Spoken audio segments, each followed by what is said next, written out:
बरेली में उपजा press club ने 76वें गणतंत्र दिवस को उत्साह और गौरव के साथ मनाया।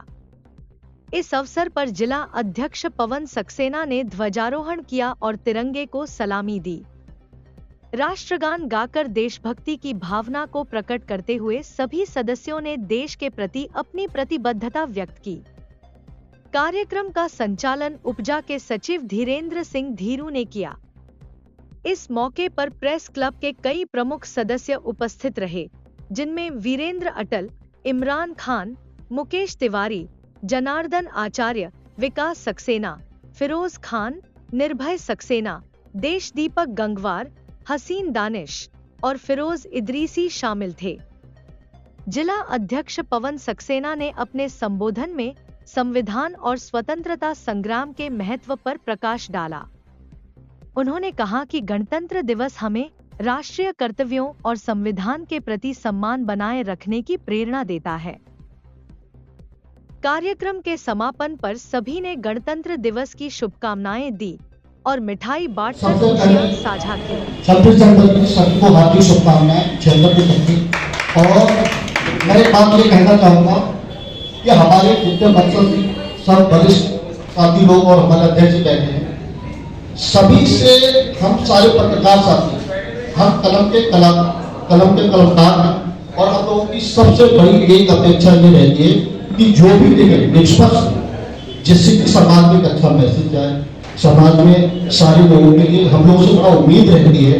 और हम लोगों की सुबह को लोग इंतजार करते हैं कि अखबार आएगा और उसमें कुछ समाज के लिए बेहतर लिखा होगा, जिससे लोगों की जो मतलब अपेक्षाओं पे हम लोग खरा उतरे, जिससे कि हम लोगों को अपनी बात पहुंचा सकें। हम किसी के भेदभाव, किसी के दबाव में या किसी के ऐसे उसमें कोई काम नहीं करेंगे जिससे कि हमारे जो पत्रकारिता का मेन उद्देश्य है और हमारा जो काम है उससे हम भटके। सबसे पहली बात, हम लोगों को समाज से एक अलग आईना, हम लोग समाज का एक आईना दिखाते हैं। जो सरकार की बात होती है वो जनता तक पहुंचाना और जनता की बात सरकार तक पहुंचाना, यह हमारा मेन काम है। दूसरी बात यह है कि हमेशा पत्रकार या कोई भी पत्रकार संगठन या पत्रकार कोई भी समूह हो, वो हमेशा विपक्ष में खड़ा रहता है। अगर जो भी सरकार के साथ विपक्ष में खड़ा है वही सही पत्रकार है और वो अपनी बात कहने में सक्षम है। अगर जैसे कि कोई बात होता है, कोई ऐसा पत्रकारिता के लिए किसानों सरकार की अच्छाई नहीं दिखाना है, आपको सरकार का आईना ये दिखाना है कि सरकार काम क्या करेगी। हमारा सबसे मेन उद्देश्य है कि हमेशा वही पत्रकार सही और सही लिखना चाहता है जो सरकार के मतलब ऐसा नहीं कि सरकार की अच्छाई ना है, अच्छाई भी छापी जाती है और उसके साथ में जो सही चीज हो उसको भी छापा है।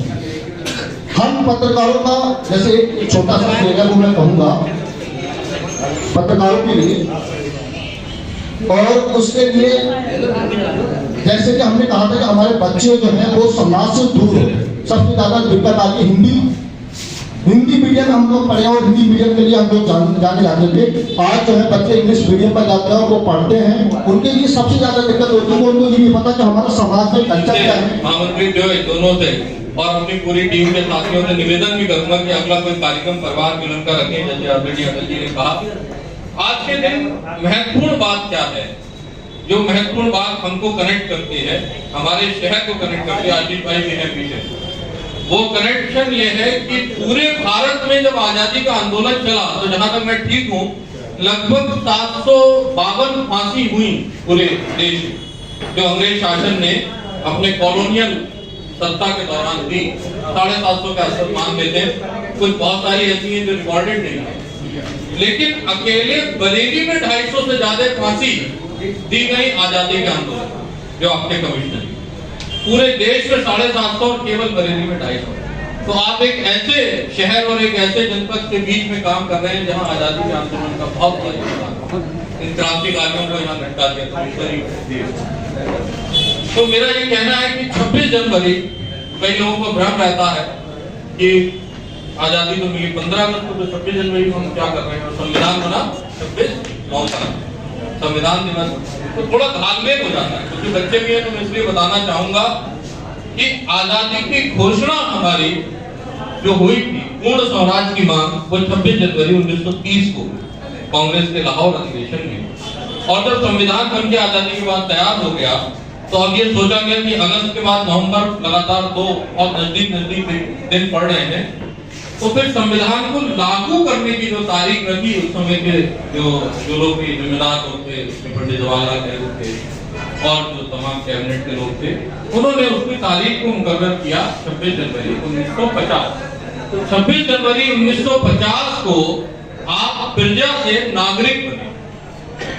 जो सबसे महत्वपूर्ण बात यह है कि इससे पहले हम प्रजा थे, गुलाम थे और फिर हम सिटीजन बने 26 जनवरी 1950 को, जब हम आज हमें जो अधिकार है अपनी धार्मिक स्वतंत्रता का, अपनी निजी स्वतंत्रता का, अपनी अभिव्यक्ति की स्वतंत्रता का, ये सारे अधिकार जो हमको मिले, जो हम पे लागू हुए, वो 26 जनवरी 1950 को मिले।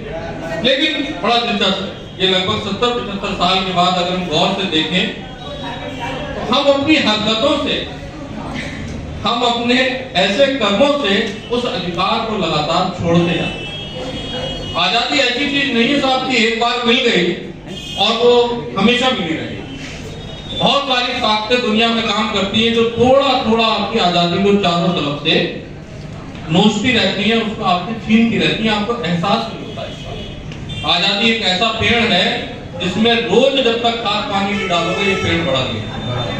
और इस खाद पानी को डालने की जिम्मेदारी किसकी है? वो इस मीडिया के, समाज की, ये आपकी। तो खेत है लेकिन ये फसल तभी लहराएगी जब इस देश का पत्रकार काम हो। ये बहुत बड़ी जिम्मेदारी है। आप लोकतंत्र के किसान हैं, अगर आप नहीं होंगे तो लोकतंत्र मजबूत नहीं रहेगा। कहा जाता है कि एक डरा हुआ पत्रकार हमेशा मरे हुए नागरिक को पैदा करता है।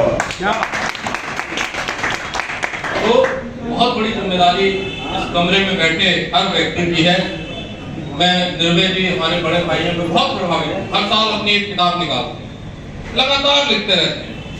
बहुत सारे हमारे साथी हैं। मैं आप सबसे कहना चाहता हूँ, अब टेक्नोलॉजी ने हमारे हाथ में इतना कुछ दे दिया है कि अगर हम किसी कंपनी में काम करते हैं और उस कंपनी की अपनी बाध्यताएं होती हैं, वहां आपका लिखा, आपके विचार, आपकी चीजें नहीं छप रही है, कोई बात नहीं। आप आर्टिकल लिखिए, आप वीडियो पे शूट कीजिए, आप जनता को बताइए, यही तो आपका काम है। तो पत्रकार के रूप में काम करे, ये लोकतंत्र के लिए बहुत जरूरी है। हमारे भी मेहमान भाई